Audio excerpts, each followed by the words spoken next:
নমস্কার বন্ধুরা, কল্পনা করুন একটা সাধারণ সকাল যেখানে আপনি উঠে মাত্র 4টি সহজ কাজ করছেন, আর তার ফলে আপনার ঘরে ধন সম্পদের অফুরন্ত প্রবাহ শুরু হয়ে যায়। হ্যাঁ, ঠিক শুনেছেন, হিন্দু ধর্মে মা লক্ষ্মীকে ধন সম্পদের দেবী বলা হয়, আর তিনি সেই নারীদের আশীর্বাদ করেন যারা সকালের এই পবিত্র সময়কে সঠিকভাবে ব্যবহার করে।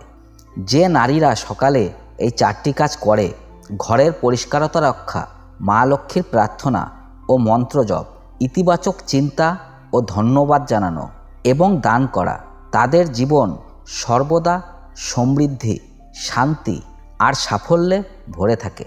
জয় মা লক্ষ্মী। আজকের এই ভিডিওতে আমরা এই 4টি রহস্যময় অভ্যাস নিয়ে বিস্তারিত আলোচনা করব।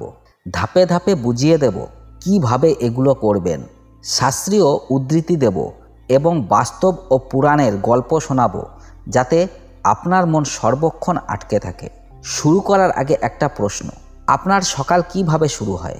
যদি এখনও না জানেন কিভাবে ধনের দেবী মা লক্ষ্মীকে আকর্ষণ করবেন, তাহলে এই ভিডিও শেষ পর্যন্ত দেখুন, কারণ প্রতিটি অংশে একটা নতুন রহস্য উন্মোচিত হবে যা আপনার জীবন বদলে দেবে। চলুন শুরু করি প্রথম অভ্যাস দিয়ে। আর মনে রাখবেন, স্কিপ করবেন না, পরের গল্প আপনাকে অবাক করে দেবে। বন্ধুরা, সকালে প্রথম আলো যখন ঘরে পড়ে, তখন যদি আপনি উঠে ঘরের পরিষ্কারতা শুরু করেন, তাহলে মা লক্ষ্মী নিজে আপনার দরজায় এসে দাঁড়ান। কেন তা কি জানেন? কারণ আমাদের শাস্ত্রে, বিশেষ করে বাস্তুশাস্ত্রে বলা হয়েছে, শুচি স্থানে লক্ষ্মী স্থায়ী হয়, অর্থাৎ পরিষ্কার স্থানে ধনের দেবী বাস করেন। একটা পরিষ্কার ঘর মানে পরিষ্কার মন, আর পরিষ্কার মন থেকেই ধনের প্রবাহ শুরু হয়। চিন্তা করুন, যদি আপনার ঘরে ধুলো, ছড়ানো ছিটানো জিনিসপত্র জমে থাকে, তাহলে কিভাবে সমৃদ্ধি ঢুকবে ভেতরে? এটা একটা সহজ কিন্তু শক্তিশালী অভ্যাস, যা প্রতিদিন মাত্র 15 থেকে 20 মিনিট সময় নেয়, কিন্তু এর ফল অসাধারণ। আপনার আয় বাড়বে, ব্যবসায় লাভ হবে এবং জীবনে স্থিতিশীলতা আসবে। আসুন বিস্তারিতভাবে জানি কিভাবে এই কাজটি করবেন। সকালে উঠে প্রথমে 1 গ্লাস তাজা জল খান, যাতে শরীর জাগ্রত হয়। তারপর হালকা ধোয়াপালা করে নিন আর মনকে প্রস্তুত করুন। বলুন, আজ আমার ঘর পরিষ্কার, আমার জীবন পরিষ্কার। এখন শুরু করুন ঘরের পরিষ্কার। প্রথমে মূল দরজা থেকে শুরু করুন। একটা নরম মোছা বা কাপড় দিয়ে মুছে নিন, যাতে কোনো নেগেটিভ এনার্জি বাইরে থেকে না ঢোকে। তারপর লিভিং রুম, রান্নাঘর এবং শোবার ঘর সব জায়গায় ধুলো ঝাড়ু দিন এবং মেজে মুছুন। বিশেষ করে পূজার ঘর বা যেখানে মা লক্ষ্মীর ছবি আছে, সেটা অতিরিক্ত পরিষ্কার করুন। পরিষ্কারের সময় একটা ছোট্ট ধূপ জ্বালান আর মনে মনে বলুন, মা লক্ষ্মী, আজও আমার ঘর পরিষ্কার রাখছি। আপনার আশীর্বাদ দিন যাতে ধন সম্পদ এখানে স্থায়ী হয়। এই কাজটি শুধু শারীরিক নয়, মানসিকও, কারণ পরিষ্কার করতে করতে আপনার মনের নেগেটিভ চিন্তাগুলো সাফ হয়ে যায়। বিজ্ঞানও বলে, পরিষ্কার পরিবেশ মনকে শান্ত রাখে, যা সিদ্ধান্ত নেওয়ার ক্ষমতা বাড়ায় এবং সাফল্যের পথ খোলে, ফলে আয়ের সুযোগ বাড়ে। এখন একটা পুরাণের গল্প শোনাই, যাতে আপনার মন আরও আকৃষ্ট হয় এবং বুঝতে পারেন এই অভ্যাসের শক্তি। বিষ্ণু পুরাণে বর্ণিত একটি কাহিনী আছে, যেখানে রাজা বলি তার রাজ্যে দারিদ্র্যের সমস্যায় ভুগছিলেন। তিনি দেবতাদের কাছে গেলেন আর তারা বললেন, রাজা, তোমার প্রাসাদ পরিষ্কার নয়, ধুলো ময়লা জমে আছে, তাই লক্ষ্মী সেখানে থাকতে চান না।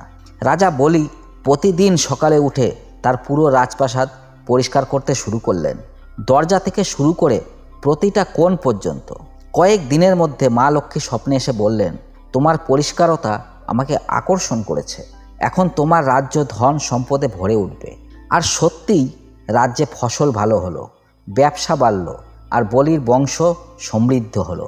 এই গল্প থেকে একটি শিক্ষা মেলে, পরিষ্কারতা হলো লক্ষ্মীর প্রথম দরজা। কিন্তু শুধু পুরাণ নয়, আধুনিক জীবনের একটা বাস্তব উদাহরণও শোনাই, যাতে আপনি নিজেকে যুক্ত করতে পারেন। কলকাতার একটা সাধারণ মধ্যবিত্ত পরিবারের মেয়ে রিয়া, তার স্বামীর চাকরি চলছিল না, ঘরে অর্থের তীব্র অভাব, বিল পরিশোধ করতে গিয়ে সব সময় চিন্তায় থাকতো। একদিন সে একটা ধর্মীয় অনুষ্ঠানে শুনল এই অভ্যাসের কথা। প্রথম দিন কিছু হলো না, কিন্তু সে হাল ছাড়ল না। সকাল 5টায় উঠে ঘর ঝাড়পোছ শুরু করলো। রান্নাঘরের সেলফ থেকে শুরু করে বেডরুমের আলমারি পর্যন্ত সব সাজিয়ে রাখলো। পরিষ্কারের সময় সে মনে মনে বলতো, মা লক্ষ্মী, এই পরিষ্কারতা আপনার জন্য। 1 মাস পর তার স্বামী হঠাৎ একটা ভালো চাকরির অফার পেল, যা তাদের আয় দ্বিগুণ করে দিল। আজ রিয়ার ঘর ধন সম্পদে ভরা, আর সে বলে, পরিষ্কারতা আমার জীবনের টার্নিং পয়েন্ট। এই গল্প শুনে আপনার মনে কি হচ্ছে? আপনিও কি এখনই শুরু করবেন? কিন্তু অপেক্ষা করুন, এটা শুধু শুরু। পরের অভ্যাসে একটা মন্ত্রের জাদু আছে, যা ধনকে সরাসরি ডাকে। চলুন জানি দ্বিতীয় অভ্যাসটি। এই অভ্যাসের আরও গভীরতা জানতে চাইলে ভাবুন, প্রাচীনকালে রাজরানীরা কি করতেন। মহাভারতে দ্রৌপদীর গল্পে দেখা যায়, তিনি সর্বদা তার রাজপ্রাসাদ পরিষ্কার রাখতেন, যাতে লক্ষ্মীর শক্তি তার সাথে থাকে। দ্রৌপদী লক্ষ্মীর অবতার হিসাবে পরিচিত, আর তার পরিষ্কারতা তাকে সব কষ্ট থেকে রক্ষা করেছিল।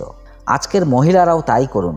প্রতিদিন সকালে এই কাজটি করলে 1 মাসের মধ্যে আপনি অনুভব করবেন পরিবর্তন। ঘরের কোণে কোণে আলো ছড়িয়ে দিন, ধনের আলো ছড়িয়ে দিন। যদি আপনার ঘর ছোট হয়, তাহলে শুরু করুন একটা ঘর থেকে, কিন্তু নিয়মিততা রাখুন। বিজ্ঞানীদের মতে পরিষ্কারতা এন্ডোরফিন হরমোন বাড়ায়, যা মুড ভালো করে এবং সৃজনশীলতা বাড়ায়। ফলে ব্যবসায়িক আইডিয়া আসে এবং আয় বাড়ে। তাই এই প্রথম অভ্যাসটি আপনার সকালের রুটিনে যোগ করুন, আর দেখুন জীবন কিভাবে বদলায়। কি মনে হচ্ছে পরের অভ্যাসে যাব? অপেক্ষা করুন, সেখানে মন্ত্রের মধুর স্বাদ আছে, যা আপনার ঘরে ধনের বর্ষা নামাবে। আহা, এখন হলো সবচেয়ে মধুর এবং আধ্যাত্মিক অংশ। সকালে উঠে ঘর পরিষ্কার করার পর সোজা গিয়ে মা লক্ষ্মীর সামনে বসুন। একটা সোনালি বা লাল রঙের কাপড় বিছান, তার উপর মা লক্ষ্মীর ছবি বা মূর্তি রাখুন এবং একটা পাত্রে জল, ফুল এবং একটা মুদ্রা অর্পণ করুন। তারপর জপ করুন এই শক্তিশালী মন্ত্র, ওং শ্রীং হ্রিং ক্লিং মহালক্ষ্মী নমঃ। এই মন্ত্রটি মা লক্ষ্মীকে খুশি করে, কারণ এটা তার অষ্টাক্ষর মন্ত্রের অংশ, যা ধন, সমৃদ্ধি এবং শান্তি আনে। কেন এটা এত গুরুত্বপূর্ণ? কারণ সকালের সময়, বিশেষ করে সূর্যোদয়ের আগে, দেবতাদের জন্য সবচেয়ে পবিত্র বলে শাস্ত্রে উল্লেখ আছে, আর লক্ষ্মী মাতা সেই সময় সবচেয়ে সক্রিয় হন। বিষ্ণু পুরাণে বলা হয়েছে, যে নারী সকালে স্তোত্র পাঠ করে তার কখনো অর্থকষ্ট হয় না। বিস্তারিত বলি, প্রার্থনা শুরু করুন 5 মিনিটের মেডিটেশন দিয়ে। চোখ বন্ধ করে ভাবুন, মা লক্ষ্মী আপনার সামনে দাঁড়িয়ে আছেন, লাল শাড়ি পরা, হাতে পদ্ম ফুল এবং অমৃত কলস। তারপর মন্ত্র জপ করুন 108 বার। যদি সময় না থাকে তাহলে 21 বারও চলবে। জপের সময় একটা দীপ বা দিয়া জ্বালান। তেলের দীপ হলে ভালো, কারণ এটা অন্ধকার দূর করে এবং আলোর প্রতীক।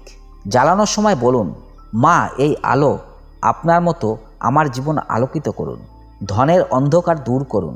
এরপর আরতি করুন, দীপ ঘুরিয়ে দিন আর ফুল অর্পণ করুন। এই সহজ রুটিনটি আপনার দিনকে ধনময় করে তুলবে, কারণ মন্ত্রের কম্পন মনকে শান্ত করে এবং ইতিবাচক এনার্জি আকর্ষণ করে। যদি নতুন হন তাহলে লক্ষ্মী চালিসা পড়ুন, জয় জগদীশ্বরী মা লক্ষ্মী, বিশ্বভরণী সর্বমঙ্গলা। এটা পড়তে পড়তে মন ভরে যাবে আর আধ্যাত্মিক শক্তি বাড়বে। এবার একটা পুরাণের বিস্তারিত গল্প শোনাই, যাতে এই অভ্যাসের মহিমা বুঝতে পারেন। রামায়ণে সীতা মা লক্ষ্মীর অবতার ছিলেন, আর তিনি সর্বদা সকালে রামের সাথে প্রার্থনা করতেন। বনবাসের সময় যখন তারা দারিদ্র্যে ভুগছিলেন, সীতা সকালে উঠে লক্ষ্মী মন্ত্র জপ করতেন, ওং শ্রীং হ্রিং ক্লিং। এই জপের ফলে তাদের জীবনে ফল, মূল, শান্তি এবং শেষ পর্যন্ত রাজ্যের সমৃদ্ধি ফিরে এলো। পুরাণে বলা হয়েছে, সীতার ভক্তি লক্ষ্মীকে সন্তুষ্ট করেছিল, যা প্রমাণ করে যে মন্ত্র জপ ধনকে স্থায়ী করে। এই গল্প থেকে একটাই শিক্ষা মেলে, প্রার্থনা শুধু শব্দ নয়, হৃদয়ের আহ্বান। এখন আধুনিক একটা লম্বা উদাহরণ দিই। আমার আত্মীয় সোনালি, যে একটা ছোট দোকান চালাতো, কাপড়ের দোকান, কলকাতায়। ব্যবসা মন্দ ছিল, ক্রেতা আসতো না, ঋণ জমে যাচ্ছিল। একদিন সে একটা মন্দিরে গিয়ে শুনল লক্ষ্মী মন্ত্রের কথা। সকালে দোকান খোলার আগে সে প্রার্থনা শুরু করলো, জল অর্পণ করে মন্ত্র জপ করতে লাগলো 21 বার। প্রথম সপ্তাহ কিছু হলো না, কিন্তু সে অটল রইল। দ্বিতীয় সপ্তাহে হঠাৎ কয়েকজন নতুন ক্রেতা এলো, যারা বড় বড় অর্ডার দিল। তৃতীয় মাসে তার ব্যবসা দ্বিগুণ হলো, ঋণ শোধ হলো।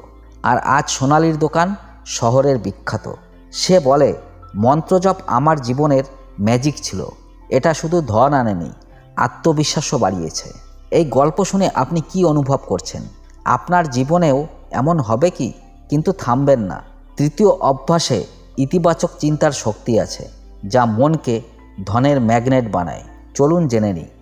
এখন হলো মনের সবচেয়ে গুরুত্বপূর্ণ কাজ।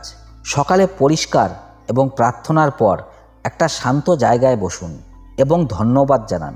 বলুন, ধন্যবাদ প্রভু, গতকালের জন্য যা দিয়েছেন, আজকের জন্য যা দেবেন। এই অভ্যাসটি মা লক্ষ্মীকে আকর্ষণ করে, কারণ ইতিবাচক মন ধনকে টেনে আনে। শাস্ত্রে বলা হয়েছে, যার মন পরিপূর্ণ তার ঘরও পরিপূর্ণ।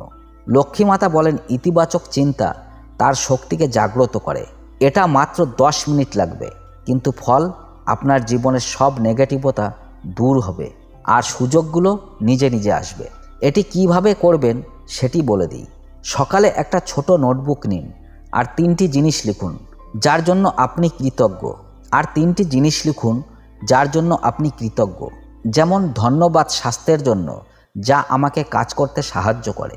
ধন্যবাদ পরিবারের জন্য, যারা আমার পাশে আছে। ধন্যবাদ আশার জন্য, যা আমাকে এগিয়ে নেয়। তারপর চোখ বন্ধ করে ভাবুন, আজকের দিনে ধন কিভাবে আসবে। যেমন একটা নতুন ক্লায়েন্ট বা অপ্রত্যাশিত লাভ। এই চিন্তা করতে করতে বলুন, আমি সমৃদ্ধ, আমার ঘর সমৃদ্ধ, মা লক্ষ্মী আমার সাথে আছেন। বিজ্ঞান বলে, গ্র্যাটিটিউড বা ধন্যবাদ সেরোটোনিন হরমোন বাড়ায়, যা স্ট্রেস কমায় এবং সাফল্যের সম্ভাবনা বাড়ায়। এটা আইন অফ অ্যাট্রাকশনের মতো কাজ করে। ইতিবাচক চিন্তা ইতিবাচক ফল আনে। একটা পুরাণের গল্প শোনাই, যা এই অভ্যাসকে প্রমাণ করে।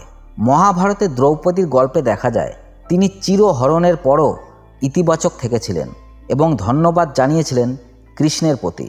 দ্রৌপদী লক্ষ্মীর শক্তি বহন করতেন, আর তার ইতিবাচক মন তাকে 5 পতির সাথে সমৃদ্ধ জীবন দিয়েছিল। পুরাণে বলা হয়েছে, মনের পরিপূর্ণতা লক্ষ্মীকে আকর্ষণ করে। এই গল্প থেকে শিক্ষা মেলে, নেগেটিভতা ছেড়ে ধন্যবাদ দিলে ধন ফিরে আসে। একটি বাস্তব উদাহরণ দিই। মীনাক্ষী নামের একটি গৃহিণী, যে দিল্লিতে থাকতেন, যার জীবন ছিল সংকীর্ণ, স্বামীর চাকরি হারিয়েছিল। সে সকালে ধন্যবাদ শুরু করলো। ধন্যবাদ যা আছে তার জন্য, যেমন ছেলের হাসি। ধীরে ধীরে তার মন খুলল। সে নতুন আইডিয়া ভাবল, হোমমেড পিকলসের ব্যবসা শুরু করলো। প্রথম মাসে ছোট লাভ, কিন্তু ইতিবাচক চিন্তায় অটল থেকে আজ তার ব্যবসা অনলাইনে ছড়িয়ে পড়েছে। ঘর ধনী হয়ে উঠেছে। মীনাক্ষী বলে, ধন্যবাদ আমার মনকে শক্ত করেছে। আপনার মনে কি চলছে? আজ থেকে শুরু করবেন। কিন্তু চতুর্থ অভ্যাসে দানের জাদু আছে, যা ধনকে চিরস্থায়ী করে। থামবেন না। এই অভ্যাস আরও শক্তিশালী করতে পরিবারের সাথে শেয়ার করুন। সকালের নাস্তায় সবাই ধন্যবাদ জানান।